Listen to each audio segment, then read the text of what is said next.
Friendly competition, a desire to win, enthusiasm that knows no bounds. That's the spirit of young America.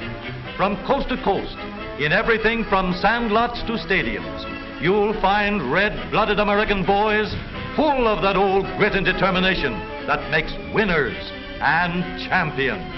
And when the shouting and the laughter of the sandlot grows dim, there's a reason.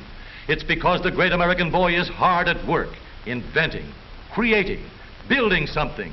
The energy that is forever behind both the competitive sports of youth and the desire to build and create new things is the energy that develops industrious, dependable citizens of tomorrow. Every spring, in thousands of attics, garages, and basements throughout the country, thousands of young Americans set to work building their entries for the All-American Soapbox Derby. The All-American is the greatest amateur sporting event in the world because it combines both the ingenuity and creative spirit of young America with the natural racing and sporting instincts of boys of all ages. Every boy, everywhere, between the ages of 9 and 15 is eligible for this great race. Sponsored jointly by the leading newspapers and America's leading manufacturer of automobiles, local derbies are run in 116 different cities throughout the country. Each of these local champs is already the proud possessor of the M.E. Coyle Trophy. The place? Akron, Ohio. The time? The morning of August 16th. The excitement? The 1936 All-American and International Soapbox Derby Finals. Today, Akron is a city filled to overflowing, with a big welcome for the thousands who have come from every state in the Union to witness the big event. For the racers, first comes registration and entry blanks, then sweaters, shirts, and all the other official regalia. Thousands of spectators are milling about the champions' cars, getting a good close-up look.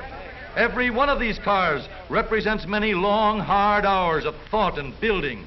In every one can be seen the inventive and creative ingenuity of our American boys.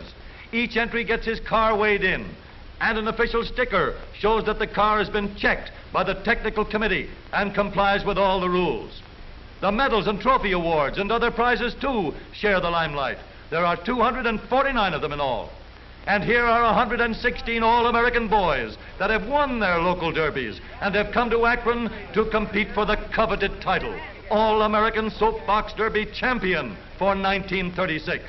A few of the champions are taking time out for a sightseeing tour of the city, but most of them are going direct to the excited to think of anything but the big race. The thousands of spectators begin to fill the grandstand and line the sides of Soapbox Derby downs.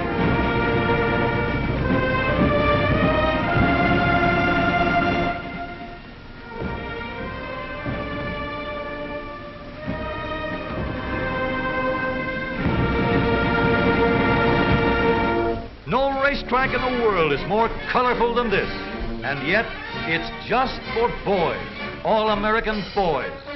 At the top of the hill are the racing pits, where the cars are given the final going over for the big race.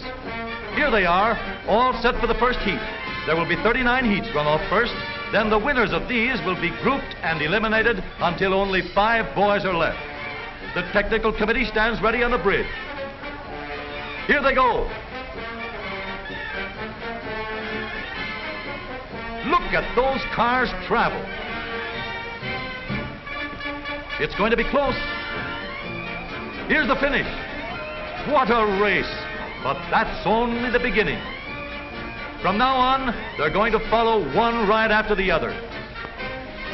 Maybe you'd like a ride down the track. All right, let's go.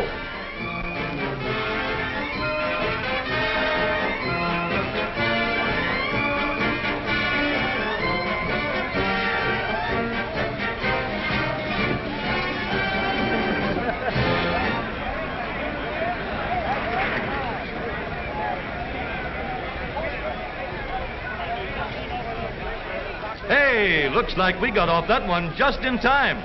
Guess we'd better stick to the sidelines.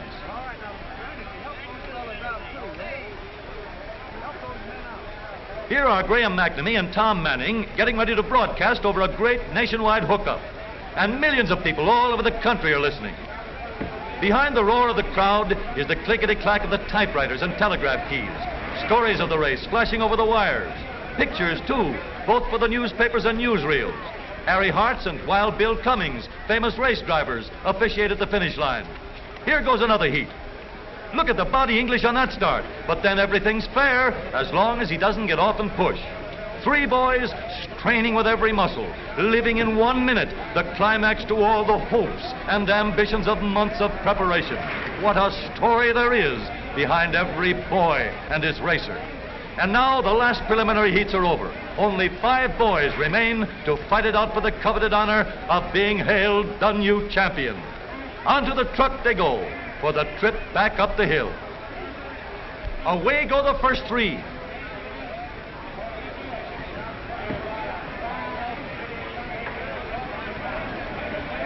Herbert Minch of St. Louis is the winner. And back at the starting point, the other 2 boys get underway. Harold Hansen of White Plains, New York is the other winner. Back at the starting line, Herbert and Harold are ready for the flag. One will be the new All-American Soapbox Derby champion. There they go.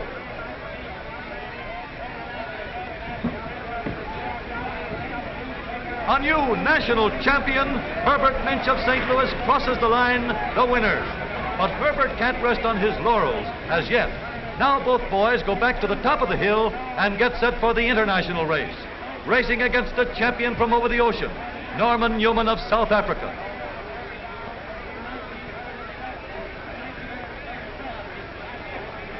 They're off.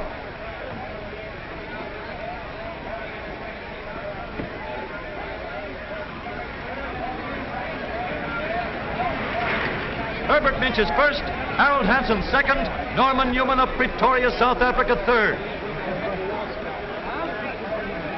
Mr. M.E. Coyle presents the first place trophy to the international champion while the other boys look on.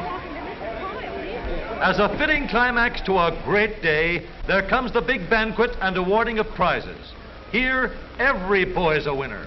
For every driver in the All-American race gets his racing diploma, and among other prizes, a beautiful wristwatch with the Derby emblem embossed on the dial, a constant reminder of this great day in Akron. But the high spot of the banquet is the awarding of the prizes, medals, and trophies to the All-American and international winners. And to you, Herbert Minch, Jr.